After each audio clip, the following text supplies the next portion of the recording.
Hello viewers. Welcome to minute mystery.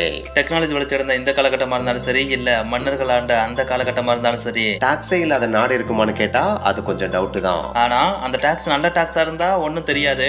அதே tax கொஞ்சம் வினோதமா இல்லாட்டினா காமெடியா இருந்தா எப்படி இருக்கும்? அப்படிப்பட்ட வினோதமான அதே நேரத்துல பயங்கர ஜாலியான சில டாக்ஸை பத்தி தான் இன்னைக்கு ஒரு வீடியோல பார்க்க போறோம். இந்த வீடியோ உண்மையிலேயே செம்ம இன்ட்ரெஸ்டிங்கா இருக்கும். சோ ஸ்கிப் பண்ணாம கடைசி வரைக்கும் வீடியோவை பாருங்க.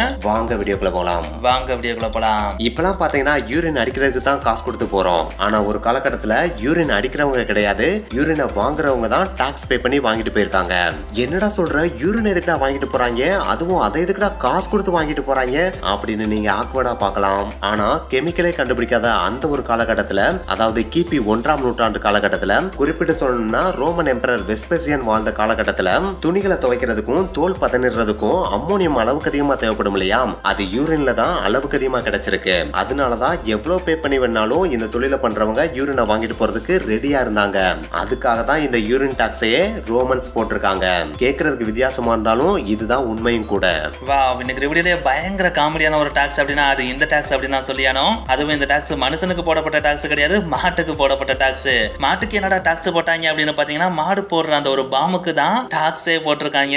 அதாவது பர்ப் இருக்கு பாத்தீங்களா, அந்த பர்ப்பை மாடு போட்டுச்சுன்னா அதுக்கு டாக்ஸ் கட்டியானுமா. என்னடா இது பயங்கர வினோதமா இருக்கு, எந்த நாடு அப்படிலாம் போட்டாங்க அப்படின்னு கேட்டீங்கன்னா, எஸ்டோனியா அப்படின்ற ஒரு நாடு தான் இந்த ஒரு வினோதமான டாக்ஸை போட்டிருக்காங்க. ஆனா இந்த ஒரு டாக்ஸை போட்டதுக்கு பின்னாடியும் ஒரு பயங்கரமான ரீசன் இருக்கு. அதாவது ஒரு மாடு புல்ல சாப்பிட்டுட்டு ஒரு நாளைக்கு ஆவரேஜா போடுற கேஸ் இருக்கு பாத்தீங்களா, அந்த கேஸ்ல மட்டும் கிட்டத்தட்ட 350 litre of methane and 1500 litre of carbon dioxide இருக்கான். சோ இவ்வளவு carbon dioxide and methane இருந்தாலே அது கண்டிப்பா ஓசோன்ல ஏதாச்சும் ஒரு இம்பாக்ட் கிரியேட் பண்ணும் இல்லையா. எஸ், ஓசோன்ல இம்பாக்ட் கிரியேட் பண்ற கேஸஸ் இருக்கு பாத்தீங்களா, அதுல கிட்டத்தட்ட 15% ஆஃப் கேஸ் இது போடுற அந்த ஒரு பர்ப்ல இருந்து தான் போகுது அப்படின்றதைய ரிசர்ச்ல கண்டுபிடிச்சாங்களாம். இந்த ஒரு விஷயத்தை கண்டுபிடித்த உடனே எஸ்டோனியான்ற நாடு தன்னோட நாட்டுல இருக்கிற மக்கள் யாராச்சும் 300 மாட்டுக்கு மேல ஒரு ஆள் வளர்த்தாங்க அப்படின்னா அவங்க வருஷத்துக்கு குறைஞ்சது $5000 வரைக்கும் ஃபைன் கட்டியே ஆகணும்னு சொல்லிட்டு கவு கேசஸ் டாக்ஸ் அப்படின்னு ஒரு டாக்ஸே போட்டாங்களாம். இந்த ஒரு டாக்ஸை போட்டதுக்கு அப்புறம் அந்த நாட்டு மக்கள் இந்த ஃபைனை கட்டுறதுக்கு பயந்துட்டு 300 மாட்டுக்கு மேல வளர்க்கவே மாட்டாங்களாம். இப்படி வளர்க்காததுனாலயே அந்த நாட்டோட காற்று மாசுபாடும் கம்மியாயிருச்சு, அதே நேரத்துல ஓசோன்ல ஏற்பட்ட தாக்கமும் கம்மியாயிருச்சு அப்படின்னு சொல்றாங்க. சோ கேட்கறதுக்கு செம காமெடியான ஒரு டாக்ஸ் மாதிரி இருந்தாலும் இந்த ஒரு டாக்ஸும் ஓரளவுக்கு வேல்யூபிளான ஒரு டாக்ஸ் அப்படின்னு தான் சொல்லியானோம். ஏன்சியன்ட் எகிப்துனாலே நமக்கு பயங்கர அமேசிங்கான விஷயங்கள் தான் ஞாபகத்துக்கு வரும். ஆனா அப்படிப்பட்ட ஏன்சியன்ட் எகிப்து காலத்துலயும் சில காமெடியான விஷயங்கள் நடந்திருக்கு. இத காமெடியான விஷயங்கள்னு சொல்றதை விட பயங்கர போங்கான விஷயங்கள்னே சொல்லலாம். அதாவது அந்த காலகட்டத்துல எகிப்து ஆண்ட பாரோஸ் இருக்காங்க பாத்தீங்களா, அவங்க ஒரு ஆயில தயாரிப்பாங்களாம். அந்த ஆயில மட்டும் தான் மக்கள் வாங்கி கண்டிப்பா சமைக்கவே செய்யணுமா. அதுவும் ஒவ்வொரு தடவை அந்த ஆயில வாங்க வரப்ப மக்கள் காசு கொடுத்து வாங்கணுமா, அதுக்கு மேல அந்த ஆயிலுக்கு டாக்ஸும் கட்டணுமா. இதுக்கெல்லாம் மேல அப்படி வாங்கிட்டு போற ஆயில வச்சு ஒரே ஒரு தடவை மட்டும் தான் சமைக்கணுமா, அதுக்கு மேல சமைச்சா அது பனிஷபிள் குற்றமாவே கருதப்படுமா. என்னடா இது, ஒரு தடவைக்கு மேல அந்த ஆயில யூஸ் பண்ணக்கூடாதுன்னா அந்த ஆயிலோட கெப்பாசிட்டி அவ்வளவுதானா அப்படின்னு நீங்க கேட்கலாம். ஆனா இந்த ஒரு விஷயத்துக்கு பின்னாடி தான் ஒரு பயங்கரமான மாஸ்டர் மைண்டே இருக்கு. ஏன்னா ஒரு தடவைக்கு மேல அந்த எண்ணெய் யூஸ் பண்ணக்கூடாதுன்னா அடுத்த தடவை சமைக்கிறப்ப புதுசா ஆயில் வாங்கி தானே ஆகணும். சோ மறுபடியும் வாங்குறப்ப காசு கொடுத்து தான் வாங்கி ஆகணும். அதுக்கு மேல ஒவ்வொரு தடவையும் டாக்ஸ் கட்டி தான் ஆகணும். சோ இந்த ஒரு டாக்ஸை வச்சே அந்த காலகட்டத்துல எகிப்து அரசு பயங்கரமா கல்லா கடிச்சுனே சொல்லலாம். ஆண்கள் தன் அழகா காமிக்கிறதுக்கு பல விஷயங்களை யூஸ் பண்ணாலும் அதுல முக்கியமான ஒரு விஷயம் அப்படின்னு பாத்தீங்கன்னா அது தன்னோட தாடி அப்படின்னு தான் சொல்லியானோ. ஒரு காலத்துல துறவிகள் ஞானிகள் தான் பயங்கர பெருசா தாடி வச்சிருந்தாங்க. ஆனா மாடர்னான இந்த காலகட்டத்துல பெருசா தாடி வச்சிருந்தாதான் ஃபேஷன் அப்படின்ற மாதிரியே மாறிடுச்சு. ஆனா நோட் பண்ணிக்கங்க, இப்ப இந்த வீடியோ பார்த்துட்டு இருக்கிற நீங்க பெருசா தாடி இல்லாட்டினா வித்தியாசமா தாடி வச்சிருந்தீங்க அப்படின்னா நீங்க 1672 அதாவது 1672 காலகட்டத்துல ரஷ்யால வாழ்ந்திருந்தீங்க அப்படின்னா உங்களுக்கு எக்கச்சக்கமா டாக்ஸை போட்டு தள்ளிருப்பாங்க அப்படின்னு தான் சொல்லியானோ. அது மட்டும் கிடையாது, அப்படி ஒரு தாடி வச்சு அதுக்கு டாக்ஸை போட்டுட்டாங்க அப்படின்னா அதுக்குன்னு எக்ஸ்க்ளூசிவா ஒரு டோக்கனும் கொடுத்துருவாங்களாம். அந்த டோக்கனை வச்சுக்கிட்டே தான் அந்த மனுஷன் தாடியோட ஊருப்பலாம் சுத்தணுமா. சப்போஸ் அரண்மனையில வேலை பார்க்குற யாராச்சும் வெரிஃபை பண்ண வர்றப்ப அந்த டோக்கனை தாடி வச்சிருக்கவர்கிட்ட இல்ல அப்படின்னா அவங்களை தூக்கி ஜெயில போடுறது கூட யோசிக்க மாட்டாங்கன்னா பாத்துக்காங்களேன். எதுக்கட சம்மந்தம் இல்லாம தாடி வைக்கிறதுக்குலாம் டாக்ஸ் போடணும் அப்படின்னு சொல்லிட்டு நீங்க யோசிக்கலாம். அதுக்கும் ரீசன் இருக்கு.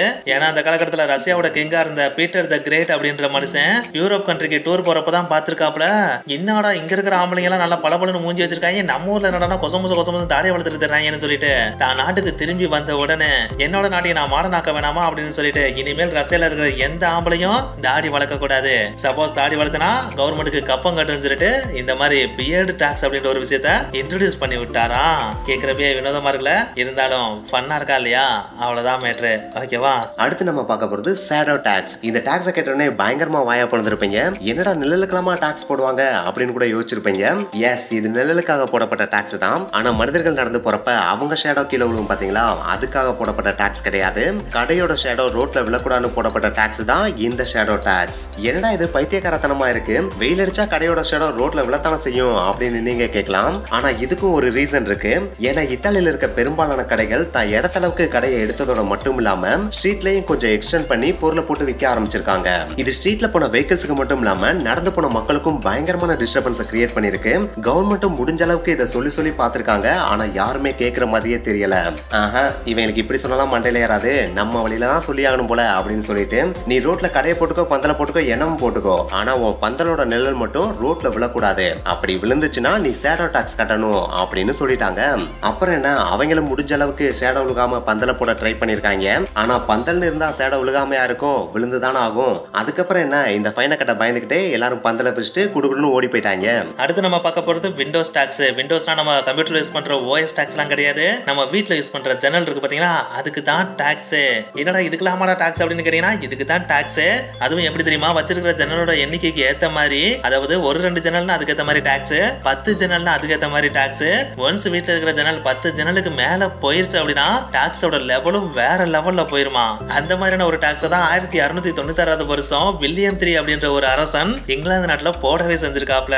இந்த டாக்ஸை போட்ட உடனே அந்த காலத்துல இங்கிலாந்துல வாழ்ந்த மக்கள் எல்லாருமே என்ன பண்ணாங்க தெரியுமா, என் ஜன்னல் வச்சிருந்தா தான் டாக்ஸை போடுவா, இனிமேல் எங்க வீட்டுல ஜன்னலே இருக்காதான்னு சொல்லிட்டு வச்சிருந்த ஜன்னல் எல்லாத்தையும் கம்ப்ளீட்டா மூடி விட்டாங்களாம். மூடினதோட மட்டும் இல்லாம அடுத்து புதுசா வீடு கட்டினா கூட அதுல ஜன்னல் இல்லாம தான் வீடையே கட்டியிருந்தாங்கன்னா பாத்துக்கோங்களேன். நீங்களே சொல்லுங்க பாப்போம், வீட்டுல ஜன்னல் இல்ல அப்படின்னாலே வென்டிலேஷன் அப்படின்ற ஒரு விஷயம் பெருசா இருக்காது, இதுவே பயங்கரமா ஹெல்த்துக்கும் ப்ராப்ளத்தை கிரியேட் பண்ணும் இல்லையா. இந்த ஒரு விஷயத்தினாலேயே இங்கிலாந்து நாட்டு மக்கள் பயங்கரமா ஹெல்த் ரீதியா அஃபெக்ட் ஆயிருந்திருக்காங்க. சோ அதனாலேயே கிட்டத்தட்ட 156 வருஷம் கழிச்சு, அதாவது எக்ஸாக்டா சொல்லணும் அப்படின்னா 1851 வருஷம் தான் இந்த ஒரு டாக்ஸையே கம்ப்ளீட்டா தூக்கி விட்டுருக்காங்களாம். யூரோப்ல இருக்கிறதுலே பெரிய மலைனா அது ஆல்ப்ஸ் மலைன்னு தான் சொல்லி ஆகணும். அதுலயும் முக்கியமா ஆஸ்திரேலியால இருக்க ஆல்ப்ஸ் மலை தான் ஸ்கை டைவிங் பண்றதுக்கு பயங்கர ஏத்த இடம்னே சொல்லலாம். அதுவும் இங்க ஸ்கை டைவிங் பண்றதுக்கு எந்த விதமான ரெஸ்ட்ரிக்ஷன்ஸும் கிடையாது. அதனாலேயே இங்க பிகினர்ஸ்ல இருந்து ப்ரொஃபஷனல்ஸ் வரைக்கும் எக்கச்சக்க பேர் ஸ்கை டைவிங் பண்றதுக்கு கூட்டம் கூட்டமா வருவாங்களாம். அது ஸ்கை டைவிங் பண்றதுக்கு மட்டும் கிடையாது, ஹாஸ்பிட்டலுக்கும் எக்கச்சக்க பேர் கூட்டம் கூட்டமா தான் போவாங்களாம். ஏன்னா ஸ்கை டைவிங் பண்றப்ப எக்கச்சக்கமா அடிபடும் இல்லையா, அதனாலதான் ஹாஸ்பிட்டல்ல கூட்டம் அலமோதுமா. இதை பார்த்த கவர்மெண்ட் என்னடா ஹாஸ்பிட்டலுக்குலாம் கூட்டம் அலமோதுது, ஆனா நம்மளுக்கு ஒன்றும் பெருசா கல்லா கட்ட மாட்டேங்குது அப்படின்னு யோசிச்சு போட்டதுதான் இந்த பிளாஸ்டர் டாக்ஸ். இந்த டாக்ஸ் வேற எதுவும் கிடையாது, ஸ்கை டைவிங் பண்றவங்க கீழே விழுந்தாலும் சரி விழலாட்டையும் சரி கண்டிப்பா கட்டு போற டாக்ஸ் கட்டி தான் ஆகணும். அதுவும் ஆஸ்திரேலியா நாட்டுக்கு டூரிஸ்டா போறவங்க அந்த மலைக்கு போனாலும் சரி போகலாட்டையும் சரி அந்த நாட்டுக்கு உள்ள நுழையும் போதே இந்த டாக்ஸை வசூலிச்ச பிறகுதான் உள்ளேயே அனுப்புவாங்களாம். கேட்கிறப்பயே பயங்கர வினோதமா இருக்குல்ல. சரி வாங்க நெக்ஸ்ட் டாக்ஸுக்கு போலாம். அடேங்கப்பா, எனக்கு வீடியோல பயங்கர வினோதமான ஒரு டாக்ஸ் அப்படின்னா அது இந்த டாக்ஸ் அப்படின்னு தான் சொல்லியானோம். கொஞ்சம் இமேஜின் பண்ணி பாருங்களேன், நீங்க இந்த வீடியோ பார்த்துட்டு இருக்கிற இந்த ஒரு சமயத்துல உங்க வீட்டோட சுவத்தை 4 பேர் கோல்கேட் விளம்பரத்துல வர மாதிரி பொத்துக்கிட்டு வந்து நீங்க பார்த்துட்டு இருக்கிற டிவிக்கு லைசன்ஸ் வாங்கிருக்கீங்களா, டாக்ஸ் பே பண்ணிருக்கீங்களா அப்படின்னு கேட்டுட்டு ரெண்டுமே பண்ணலையா, அப்புறம் இதுக்கு வீட்டுல உட்காந்துட்டு இருக்கீங்க, வாங்க மாமியார் வீட்டுக்கு போலாம்னு சொல்லிட்டு ஜெயில தூக்கிட்டு போய் உட்கார வச்சா எப்படி இருக்கும்? என்னடா சொல்ற, டிவி பாக்குறது ஒரு குத்தமா, இதுக்கெல்லாம் லைசன்ஸ் வாங்கணும் அப்படின்னு சொல்லிட்டு நீங்க ஆச்சரியமா கேட்கலாம். ஆனா இந்த ஒரு செயல்முறை இப்பயும் கூட யூரோப்ல இருக்கிற பல கண்ட்ரிகள்ல நடைமுறையில இருக்குன்னு சொன்னா உங்களால நம்ப முடியுதா என்ன? அதுலயும் முக்கியமா இங்கிலாந்து நாடு இருக்கு பாத்தீங்களா, அங்க இந்த ஒரு ரூல்ஸ் பயங்கர கெடுபடியா இருக்குமா. அந்த நாட்டுல இருக்கிற மக்கள் தன்னோட வீட்டுல யூஸ் பண்ற டிவி, கலர் டிவியா இருந்தாலும் சரி பிளாக் அண்ட் ஒயிட் டிவியா இருந்தாலும் சரி எல்லா டிவிக்குமே லைசன்ஸ் வாங்கியானும் இயர்லி ஒன்ஸ் டாக்ஸும் பே பண்ணியானுமா. சப்போஸ் இந்த டெலிவிஷன் டாக்ஸை பே பண்ண தவறிட்டாங்க அப்படின்னா அது சட்டப்படி பயங்கரமான குற்றமா, அவங்களை தூக்கி ஜெயில போட கூட யோசிக்க மாட்டாங்களாம். இப்படிதான் ஒரு இன்சிடென்ட் 2012 வருஷமும் நடந்துச்சு. அந்த வருஷம் இங்கிலாந்துல மட்டும் கிட்டத்தட்ட 1,50,000 பேருக்கு மேல டெலிவிஷன் டாக்ஸ் பே பண்ணாம இருந்தாங்களா. அவங்க எல்லாருமே தூக்கிட்டு போய் ஜெயில அடைக்கவும் செஞ்சாங்களாம். இதுக்கெல்லாம் மேல கண் பார்வை இல்லாதவங்க அவங்க காதுல கேட்கறதுக்காக தன்னோட வீட்டுல டிவியை வாங்கி வச்சா கூட அதுக்கும் அந்த டெலிவிஷன் டாக்ஸ்ல half the amount of tax yearly once pay பண்ணி தான் ஆகணுமா. அடேங்கப்பா, இதெல்லாம் கேட்கறப்ப நம்ம நாட்டுல போற டாக்ஸ்லாம் ஒரு டாக்ஸா என்ன? இல்லவே இல்லையா? சரி வாங்க அடுத்த டாக்ஸுக்கு போலாம். ஓ மை காட், குண்டா இருக்கிறது ஒரு ப்ராப்ளமா என்ன? இதுல என்னடா பிரச்சனை இருக்கு, இது நேச்சரான ஒரு விஷயம் தானே அப்படின்னு நீங்க சொல்லலாம். ஆனா ஜப்பான்ல குண்டா இருக்கிறது ஒரு மிகப்பெரிய ப்ராப்ளம் தான். ஏன்னா ஜப்பான்ல யாராவது குண்டா இருந்தாங்கன்னா கண்டிப்பா அவங்க ஃபைன் பே பண்ணி ஆகணும். அப்படி என்னடா ஃபைன் இதுன்னு கேட்டீங்கன்னா இதைத்தான் ஜப்பான்ல ஃபேட் டாக்ஸ்னே சொல்றாங்க.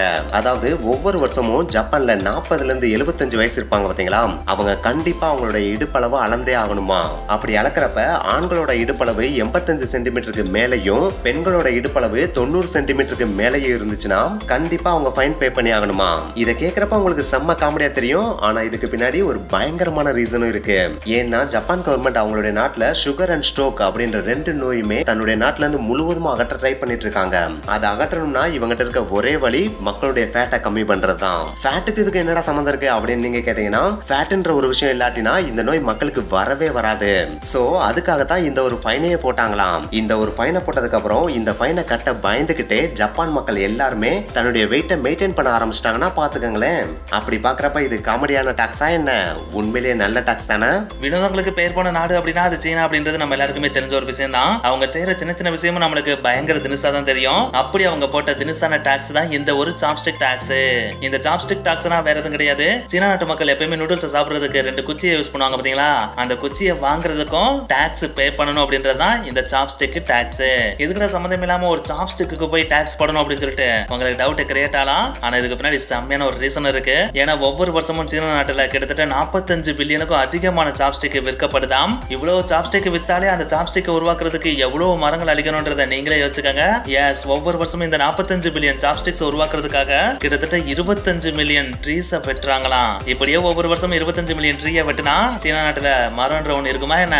கண்டிப்பா இல்லாமே போயிரும்ல. சோ இதை பார்த்து சீனா கவர்மெண்ட் இப்படியே விட்டா நம்ம நாட்டை அழிச்சு போடுவாங்கன்னு சொல்லிட்டு இனிமேல் வுடன் சாப்ஸ்டிக் யார் வாங்கினாலும் அவங்க கண்டிப்பா 5% டாக்ஸ் கட்டி ஆகணும்னு சொல்லிட்டு கம்பல்சரி டாக்ஸ் போட்டாங்களாம். இந்த டாக்ஸை போட்டதுக்கு அப்புறம் உடன் சாப்ஸ்டிக் யூஸ் பண்றவங்க கம்மியாகி ரீயூசபிளான பிளாஸ்டிக் சாப்ஸ்டிக் யூஸ் பண்றவங்களோட எண்ணிக்கை அதிகமாக ஆரம்பிச்சுச்சான். சோ சீனா கவர்மெண்ட் அப்ளை பண்ண நல்ல விஷயங்கள்ல இந்த சாப்ஸ்டிக் டாக்ஸும் ஒரு முக்கியமான டாக்ஸ் அப்படின்னு சொல்லலாம். ஓகே வியூவர்ஸ், இன்னைக்கு வீடியோ முடிஞ்சு. இந்த வீடியோ வந்து கண்டிப்பா பயங்கர வினோதமான அதே நேரத்துல பயங்கர இன்ஸ்பைரிங்கான பல டாக்ஸை பத்தி நீங்க தெரிஞ்சுப்பீங்கன்னு நாங்க நம்புறோம். இந்த வீடியோ உங்களுக்கு பிடிச்சிருந்துச்சுன்னா லைக் பண்ணுங்க. இல்லடா நல்லா தான் பண்ணிருக்கேன்னு உங்களுக்கு தோணுச்சுன்னா உங்க ஃப்ரெண்ட்ஸுக்கும் ஷேர் பண்ணுங்க. அண்ட் மறக்காம மினிட் மிஸ்ட்ரி சேனலையும் சப்ஸ்கிரைப் பண்ணிருங்க. ஓகே गाइस, நெக்ஸ்ட் வீடியோல மீட் பண்ணலாமா? அது வரைக்கும் கொஞ்சம் வெயிட் பண்ணுங்க. until then Tata, bye bye, see you. see you.